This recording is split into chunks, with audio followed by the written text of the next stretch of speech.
Bem-vindos ao canal Bendito Deus e Eterno Pai, onde exploramos os mistérios profundos das Escrituras e as profecias sobre o fim dos tempos. Aqui, mergulhamos em cada versículo, trazendo à luz segredos há muito esquecidos.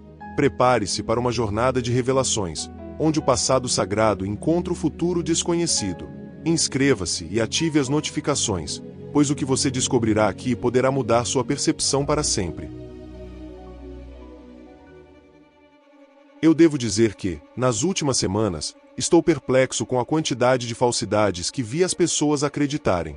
Anteriormente, fiz um vídeo revisitando um assunto que não tratei adequadamente da primeira vez.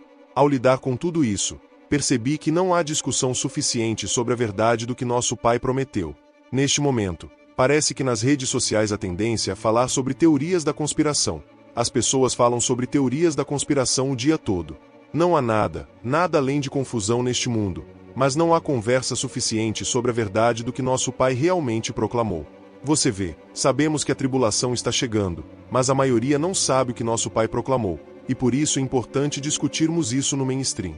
As pessoas foram condicionadas a olhar para a grande tribulação com olhos de preocupação devido aos grandes temas e eventos que são apresentados.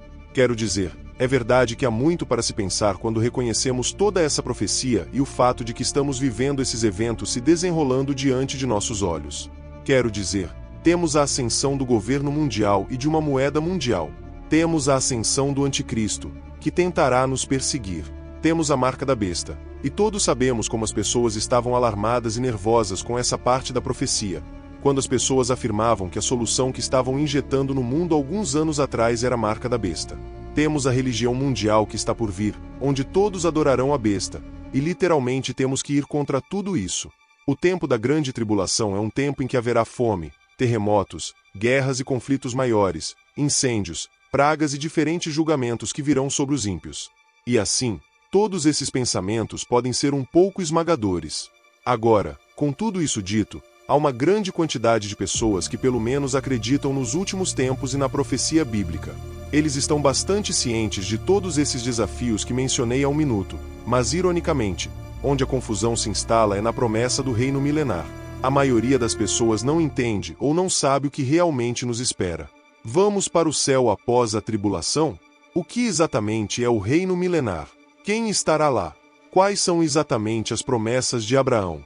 Muitas perguntas com as quais as pessoas estão preenchidas. Por favor, saibam e entendam isso. Nossa fé em Yahvé será a principal coisa que nos ajudará a enfrentar os tempos que virão. Em muitos dos meus vídeos, falei sobre os filhos de Acharel e por que sua identidade é importante saber e entender para os últimos tempos. Muitos não têm uma compreensão clara da importância desse tópico, porque não têm uma compreensão clara dos últimos tempos e do que está por vir, além dos desafios que mencionei anteriormente. Portanto, quero ter certeza de que este assunto foi tratado adequadamente para que não haja confusão e as pessoas entendam claramente o que as aguarda. Portanto, vamos discutir os últimos tempos, a grande tribulação e as promessas que nos aguardam depois. Vamos discutir o próximo reinado de 1000 anos do Messias em seu reino milenar. Vamos começar!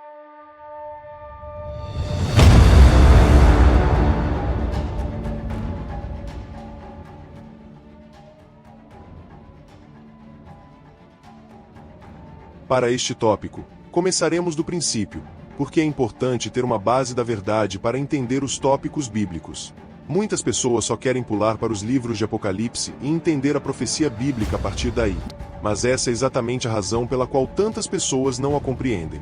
É importante entender a base a partir da qual todos em Acharel, Israel, entenderam a profecia bíblica, porque quando Yahusha caminhou na terra, os Yahudim esperavam que ele cumprisse a profecia dos últimos tempos. Naquela época, até mesmo Yahusha teve que ir orar sobre isso por causa da pressão do povo, mas o tempo para ele ainda não tinha chegado. Concedido, se vamos entender a profecia bíblica, devemos começar do princípio. Agora, para entender isso, temos que começar com as promessas de Abraão, porque a aliança que ele teve com Yahvé é a base de tudo o que receberemos. Isso está em Gênesis 12, 1-9. Diz: Agora Yahvé tinha dito a Abrão: Sai da tua terra, da tua parentela e da casa de teu pai, para a terra que eu te mostrarei. Eu farei de ti uma grande nação, eu te bendirei e engrandecerei o teu nome, e tu serás uma bênção. Abençoarei os que te abençoarem e amaldiçoarei os que te amaldiçoarem, e em ti serão benditas todas as famílias da terra. Assim, Abrão partiu, como Iave lhe ordenara, e Ló foi com ele. E Abrão tinha 75 anos quando saiu de Harã. Então Abrão tomou a Sarai, sua mulher, e Ló, filho de seu irmão, e todos os bens que haviam adquirido, e as pessoas que tinham adquirido em Harã, e partiram para a terra de Canaã. E chegaram à terra de Canaã. Abrão passou pela terra até o lugar de Siquém, até o carvalho de Moré. E os cananeus estavam então na terra.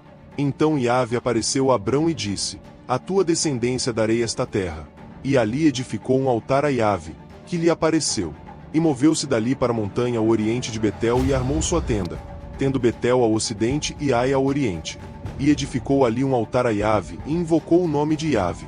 E Abrão caminhava, continuando sempre para o sul. Isso é Gênesis 12, 1-9. Também vamos continuar lendo sobre isso em Gênesis 17, 1-8. Quando Abrão tinha 99 anos, Iave apareceu a Abrão e disse-lhe: Eu sou El Shaddai, anda diante de mim e sê perfeito. E estabelecerei a minha aliança entre mim e ti e multiplicar-te-ei extraordinariamente. Então Abrão prostrou-se sobre o seu rosto, e Elohim falou com ele, dizendo: Quanto a mim, eis que a minha aliança é contigo, e serás pai de muitas nações. E não será mais chamado teu nome Abrão, mas o teu nome será Abraão, porque por pai de muitas nações te constituí. E eu te farei extremamente frutífero, e de ti farei nações, e reis sairão de ti. E estabelecerei a minha aliança entre mim e ti e a tua descendência após ti, nas suas gerações, por aliança perpétua, para ser teu Elohim e o de tua descendência após ti. E a ti e a tua descendência após ti, dou a terra em que és estrangeiro, toda a terra de Canaã, por possessão eterna, e eu serei o seu Elohim. Isso está em Gênesis 17, 1-8.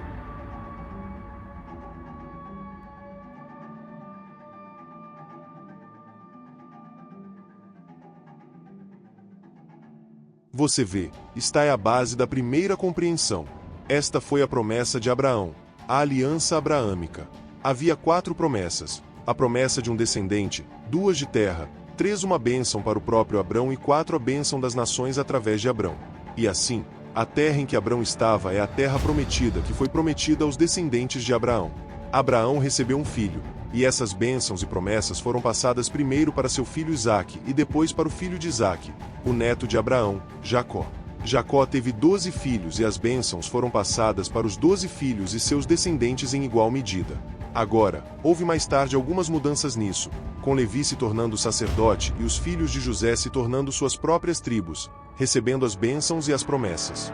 Mas essa promessa de Abraão foi passada até o que conhecemos como os filhos de Acharel ou, melhor conhecido hoje como Israel.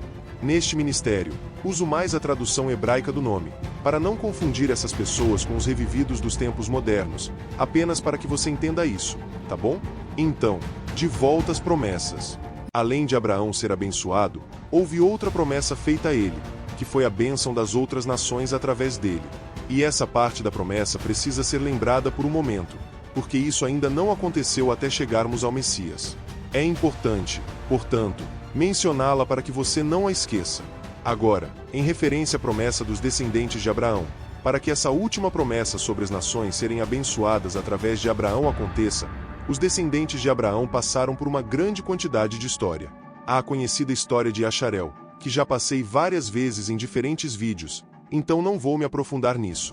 Nesse histórico, o ponto mais importante a entender e observar é que Iave escolheu os filhos de Acharel como seu povo escolhido. Eles eram o seu povo escolhido. Algumas escrituras dizem: E vós sereis para mim um reino de sacerdotes e uma nação santa. Mas isso é importante que você entenda, porque a identidade dos filhos de Acharel é importante para compreendermos a base das promessas e como essa mensagem foi passada através da história. Portanto, essa é a verdadeira identidade que será a base das promessas. Agora, vamos discutir o que é a Grande Tribulação. A Grande Tribulação é uma época que ocorrerá antes do reino milenar. A Grande Tribulação será o tempo em que a ira de Iave será derramada sobre a humanidade ímpia, e aqueles que pertencem a Iave, os filhos de Acharel, não experimentarão essa ira. Isso é realmente importante que você entenda, porque isso é importante na linha do tempo das promessas e profecias que está por vir. Há uma grande diferença entre a Grande Tribulação e a ira de Iave, e é importante reconhecer isso, porque muitos pensam que a Grande Tribulação é a ira de Iave e isso não é verdade. A Grande Tribulação será uma época em que os filhos de Acharel estarão sendo perseguidos, e em muitos casos, até assassinados por causa da fé que possuem em Yahvé e em Yahusha. A grande tribulação será um tempo de juízo sobre a terra, e será um tempo em que o anticristo será revelado.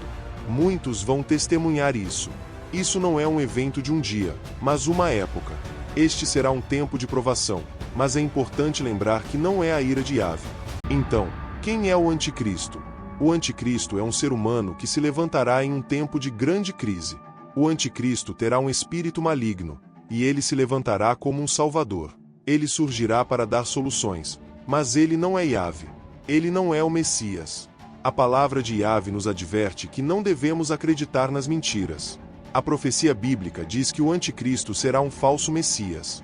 E, novamente, ao mesmo tempo, haverá um ataque constante contra os filhos de Acharel, porque eles não aceitarão esse falso Messias e os ímpios ficarão furiosos. Mas isso não é a ira de Yahvé. Por favor, lembrem-se do que a palavra diz. Ela diz: eu não tenho prazer na morte do ímpio, mas em que o ímpio se converta e viva. Portanto, a grande tribulação será um tempo de juízo sobre os ímpios, mas ao mesmo tempo será um tempo em que os filhos de Acharel testemunharão a verdade do que é o reino milenar que está por vir. Isso traz uma esperança. Por favor, lembrem-se, a esperança é o que nos mantém motivados. Se não tivermos esperança, não teremos fé. Então, o que é a grande tribulação? É um tempo de grande tribulação, onde muitos cristãos estão esperando que esse tempo acabe rapidamente. Mas o que eles não veem é que é um tempo de purificação para os filhos de Acharel, e é um tempo de juízo para os ímpios. Então, a grande tribulação é um tempo de provação, e é importante entender isso, porque muitos têm uma visão distorcida do que está por vir. Agora, quero me concentrar na próxima parte, que é a promessa do reino milenar. Agora, depois da grande tribulação, o Messias retornará, e quando ele retornar, ele irá estabelecer o seu reino aqui na terra. Isso é importante. Não estamos falando sobre uma nova criação, mas o reino que está por vir na terra. Em Apocalipse 21:6, isso diz: e vi um anjo que desceu do céu, tendo a chave do abismo e uma grande corrente na sua mão.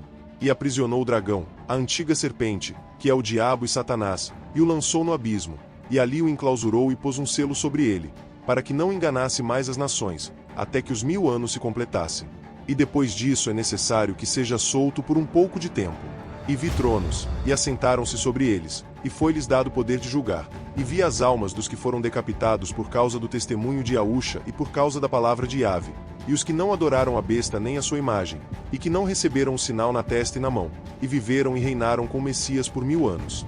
Mas os outros mortos não reviveram, até que os 1000 anos se completassem.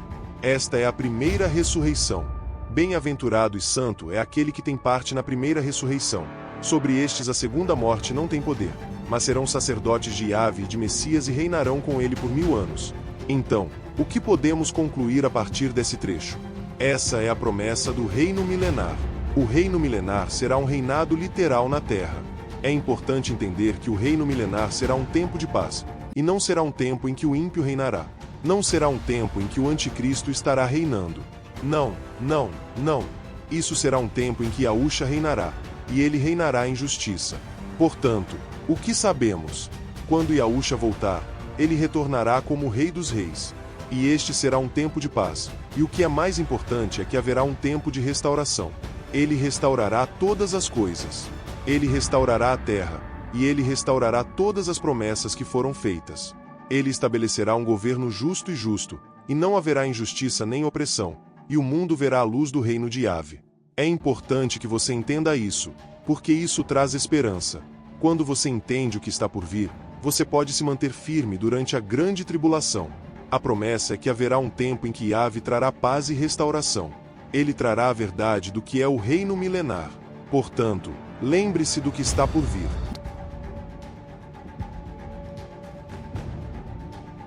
É importante lembrar que após a grande tribulação, teremos a primeira ressurreição. E aqueles que foram martirizados e que não adoraram a besta, eles serão os que reinarão com Yahusha por 1000 anos. Portanto, há um grande sentido de propósito nesse momento. Isso é uma bênção. Esta é a bênção que ainda está por vir. Portanto, você deve estar atento às promessas e manter sua fé em Yahvé. Agora, aqui está o que você deve se lembrar. Há um lugar para você, e você é importante. Você pode não entender isso agora, mas quando você se mantiver fiel ao que Yahvé proclamou, você verá que isso traz vida à sua fé. Porque não importa o que você esteja enfrentando, e mesmo que o mundo pareça caótico, e mesmo que a grande tribulação esteja prestes a começar, você deve lembrar que há um propósito para tudo isso, e é o reino que está por vir. Portanto, este é um resumo das promessas de Yahvé, a grande tribulação e o reino milenar que está por vir.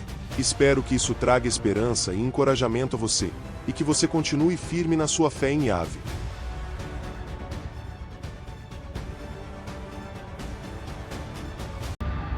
Você acaba de testemunhar mais uma peça do grande quebra-cabeça das profecias bíblicas.